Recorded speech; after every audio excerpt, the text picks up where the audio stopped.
We're tracking breaking news in Bourbon County where 4 people are dead after a crash. The family of a missing Montgomery County woman is asking the public to help find their daughter. UK Hospital is having some March Madness fun with their newborns. Tracking, alerting, protecting. WKYT News starts now with breaking news.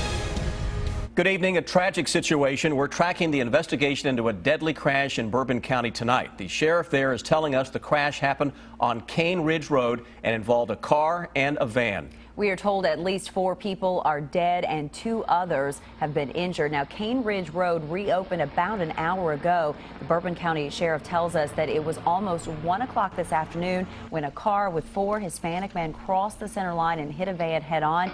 2 of the men in the car died on scene, as did the passenger in the van. Now, the van's driver died on the way to the hospital. 2 other people were also taken to the hospital. There's no word on their conditions at this time. Sheriff Mark Matthews says it is a dangerous stretch of road. Investigators do not believe that alcohol or drugs played a factor in that crash, but they say that they don't think that anyone was wearing a seatbelt. And of course, we'll keep you posted as we get more information about this deadly crash. The sheriff says that there were a couple of witnesses to the accident on the road at the time, and investigators plan to talk to them to find out more. Her parents are running out of places to search. The Montgomery County Sheriff's Office says they've been looking for 28-year-old Audrey Blackburn for a couple of days now. Blackburn's parents say they last saw her on Tuesday morning. Our Victor Puente talked to her parents in a story that's new at 5:30. It's been 3 days of worrying for Audrey Blackburn's parents. The 28-year-old went for a walk Tuesday morning, hasn't been seen since. Rick and Lisa Blackburn say it wasn't unusual for their daughter to go for a walk. Usually she would walk around the block for maybe 4 or 5 times. She left around 11 Tuesday morning and never came back. Went everywhere we could think of that maybe she would be, and never did find her anywhere. They turned to police for help. They in turn issued a golden alert.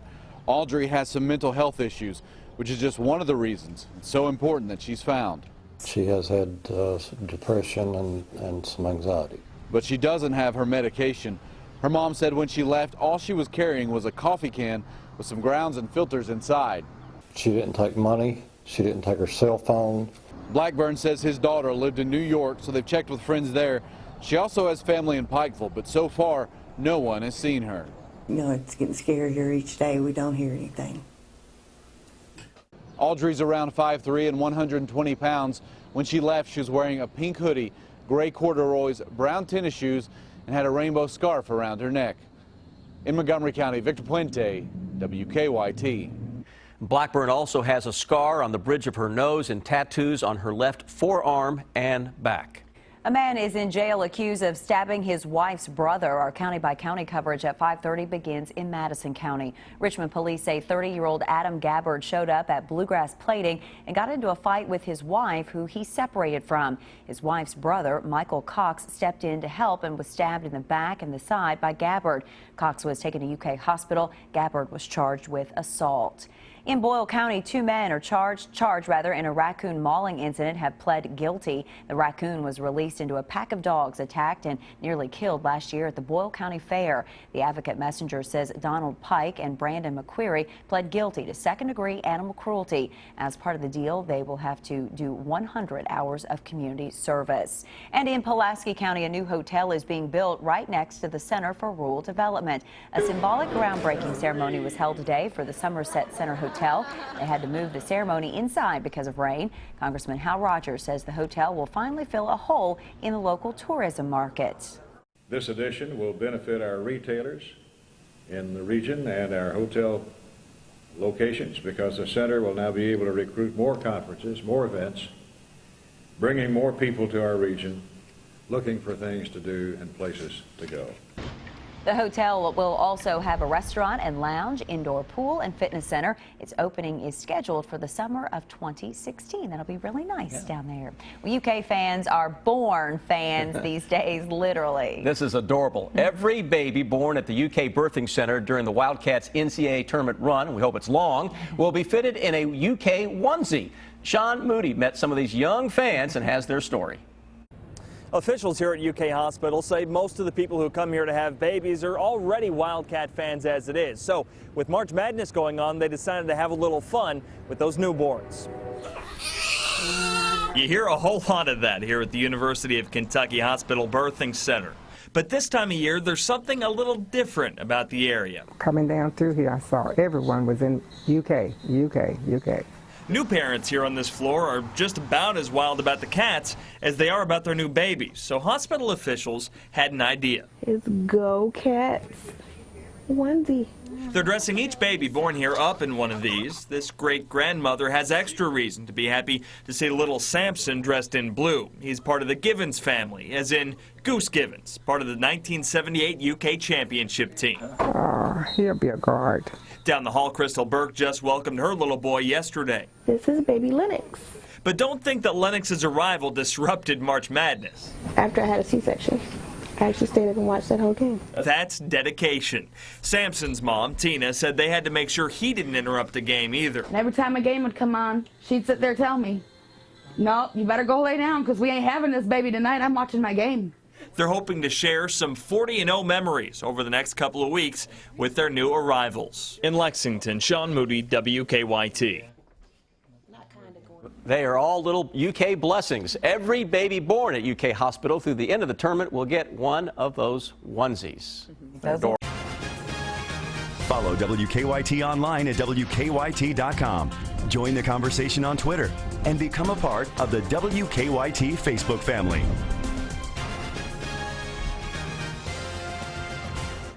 The U.S. Attorney for the Eastern District is tracking down drug suppliers for people in Kentucky. And Republican candidate for governor Hal Heiner is debuting a new ad. Bill Bryant takes a look in the bottom line. Good evening. The U.S. Attorney for the Eastern District of Kentucky has a wide range of issues to watch, including public corruption, white-collar crime, and a continuing effort to reduce the scourge of drugs in the region. Kerry Harvey says federal prosecutors have the ability and the resources to follow evidence wherever it takes them. Sometimes accused drug suppliers for people in Kentucky are found far away. For example, we're now prosecuting a gentleman in South Florida who operated pill mills there, and in Georgia made millions of dollars by distributing pills that ultimately ended up in eastern Kentucky. We think he may be responsible for as many as 1 million pills distributed in eastern Kentucky. You can see the full interview with Kerry and also hear from Republican candidate for governor Matt Bevin on Kentucky Newsmakers. Set your DVR or catch it Sunday morning at 6 on WKYT or on its repeat Sunday at 10 a.m. on the CW Lexington. Republican candidate for governor Hal Heiner has a new TV ad on the air. It says Kentucky has 20,000 fewer jobs in the state. Governor Beshear quickly responded, calling that plain wrong. The governor says Kentucky has added 50,000 jobs. Kentucky's unemployment rate has declined, the governor says, but Heiner says the total number of people working is down nearly 20,000 from 2012. Kentucky U.S. Senator Rand Paul back in New Hampshire today after hiring more staff for his expected presidential campaign. He's touring an internet service provider's headquarters and speaking over the weekend at a Lincoln Day dinner event in that state, which holds the nation's first presidential primary next year. We'll be keeping watch on the Lexington City Council over the next few weeks. Some big decisions on the table, including a possible local minimum wage hike and whether or how to pay for renovations to the old Fayette County Courthouse. Bill Bryant, WKYT. Well, basketball isn't the only thing happening in Louisville this weekend. Along with tournament games, a royal couple is wrapping up their trip to the United States with a stop in the Commonwealth. Just a little busy time in Louisville right now. Britain's Prince Charles and wife Camilla are in the Derby City. Kristen Kennedy is there with more on the royal excitement. The first stop for the Prince and Duchess was here at the Kentucky Center for African American Heritage. The royal couple is focusing their trip on issues about the environment and sustainability. Your visit honors us, and it honors everybody in America. Governor Steve Beshear gave the official welcome to the royal couple Friday afternoon. The Prince of Wales and Duchess of Cornwall arrived to a bevy of Louisville students playing and singing for them outside the center. Inside, they greeted participants of the Harmony and Health Initiative, a conference that gathered national health and environment leaders. It was really nice. He was super down to earth. He just came right up to us and shook our hand, and we all were told, stay behind your tables and, you know, don't shake his hand, don't touch him.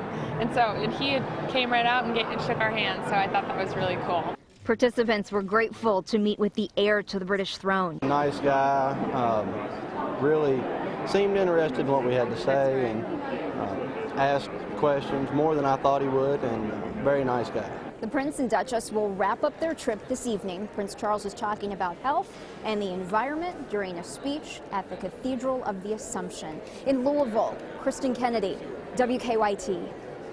Prince Charles and Camilla's visit sparked today's conference on human health. Louisville's Institute for Healthy Air, Water, and Soil sponsored the two-day event.